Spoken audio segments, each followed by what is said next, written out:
Voilà. Bonsoir, Franck Tout. Alors, dis-moi. Salut Franck. Balbal, ça va?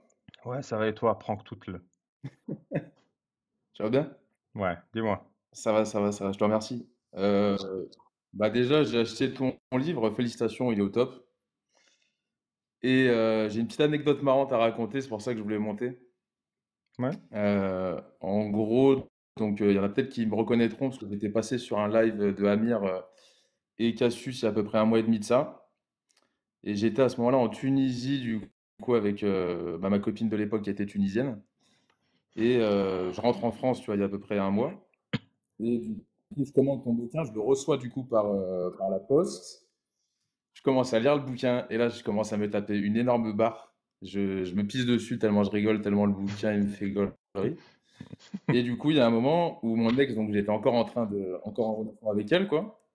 Et je lui dis, ouais, je lui dis, donc elle venait de commencer le ramadan, tu vois. Et je lui dis, ouais, faut que je te lise un truc et tout. J'ai commandé un bouquin. Donc je lui montre déjà, je lui montre la couverture du bouquin. Et genre, elle capte pas trop, tu vois. Elle me dit, ah, c'est bien et tout, tu t'intéresses à l'islam et tout. Je fais, ouais, ouais. Et du coup, je commence à ouvrir le bouquin et là, je lis, je sais pas, une quarantaine de pages, tu vois. J'ai passé 1 heure au téléphone avec elle. Et à chaque ligne, quasiment, j'avais envie de me marrer, tu vois. Je commence à me taper des barres, à rigoler. Elle me dit, mais pourquoi tu rigoles, tu vois? C'est sérieux, tu vois. C'est un imam, tu vois.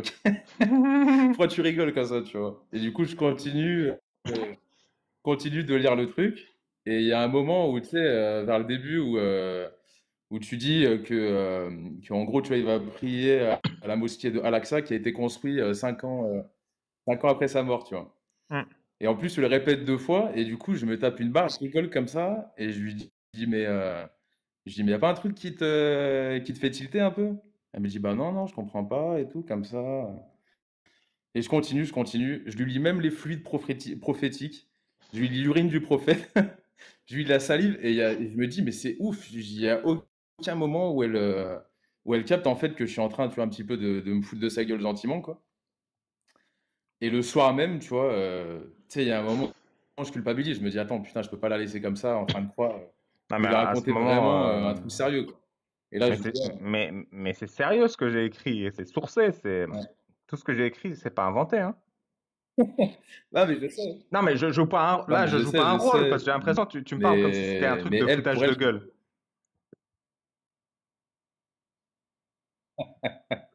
ouais, mais non, mais parce qu'il y a plein de blagues, en fait. C'est les blagues qui sont le foutage de gueule. C'est le côté à la Candide, en plus. C'est ça qui m'a fait kiffer aussi. C'est un de mes livres préférés, Candide de Voltaire. J'ai directement capté, tu vois, le style quand j'ai Ouais. commencé à le lire. Ah, c'est vrai, ça fait plaisir qu'on me Et retrouve. ouais, non, mais pour moi,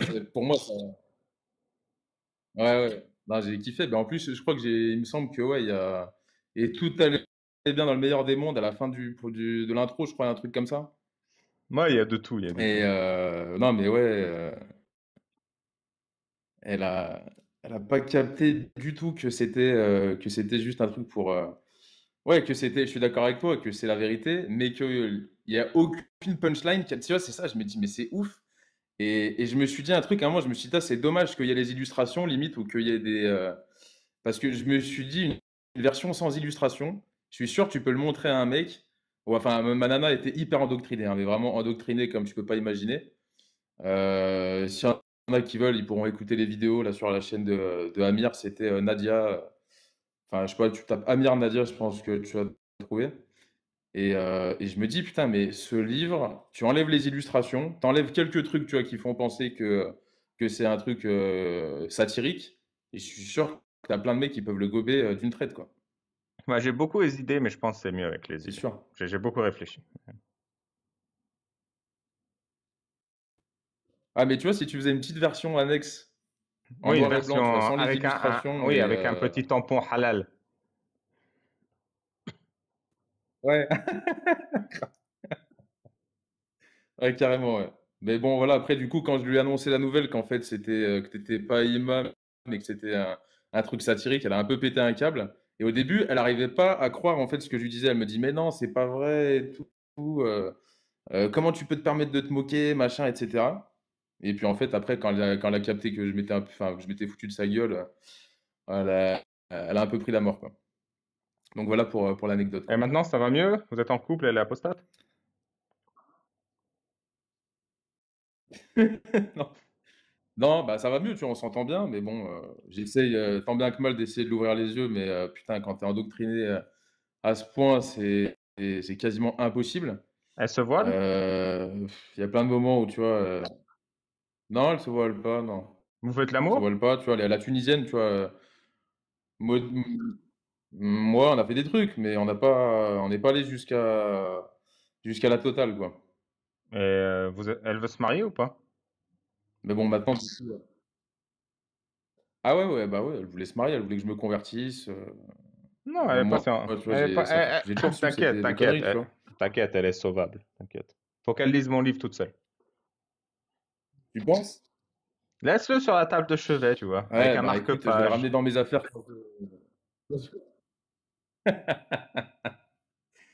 Ah, mais laisse tomber, mais si elle voit ça, elle va péter un câble. Je pense pas, hein. Juste tu le Mais laisses, bon, tu vois. Un ça, à jour, elle va se tenter, faire hein, à chier. tenter. Un jour, elle va se faire chier et le livre sera là. Ouais, déjà, faudra peut-être que, je sais pas si elle a déjà lu un livre dans sa vie, la meuf, hein. Ah, ah bah tu les choisis bien. Parce qu'elle me sortait des. Non, mais franchement, elle était parfaite, cette fille, tu vois. Mais bon, après, tu sais, elle venait de la campagne de Tunisie, tu vois. Elle avait pas une éducation. En fait, elle a été lobotomisée depuis toute petite par la religion, quoi, tu vois. Elle croyait même, putain, mais ça me faisait péter un câble. Elle était persuadée que le Coran, il était tombé du ciel comme ça, tu vois. Elle était persuadée que le bouquin, il était tombé tout seul. Mais je dis, mais attends, mais si le bouquin, il est tombé tout seul et que, il a été révélé pendant toute la vie du prophète, je lui dis, du coup, c'est un bouquin magique qui s'écrit tout seul, du coup, Je te jure, où il y a les versets qui apparaissent. Euh, les vrais dieux de l'islam, c'est les mecs qui impriment le Coran. C'est les vrais dieux de l'islam. hmm, Les mecs, ils ont fait un livre, comme moi j'ai fait un livre, hein, c'est un ah, truc tout con, c'est du papier, c'est... Et eux, ils sont là, ils font ouais, c'est Dieu, et ouais. ils osent pas, les gens, ils osent pas, ils disent oh putain, c'est le livre de Dieu, je l'achète, je le cache. Les vrais dieux de l'islam, c'est les mecs qui impriment le Coran. Et tu penses qu'ils s'en mettent vraiment plein les fouilles? Qui sait il y a combien de maisons d'édition du Coran? Bah, je sais pas, mais ils s'en mettent plein les fouilles, oui.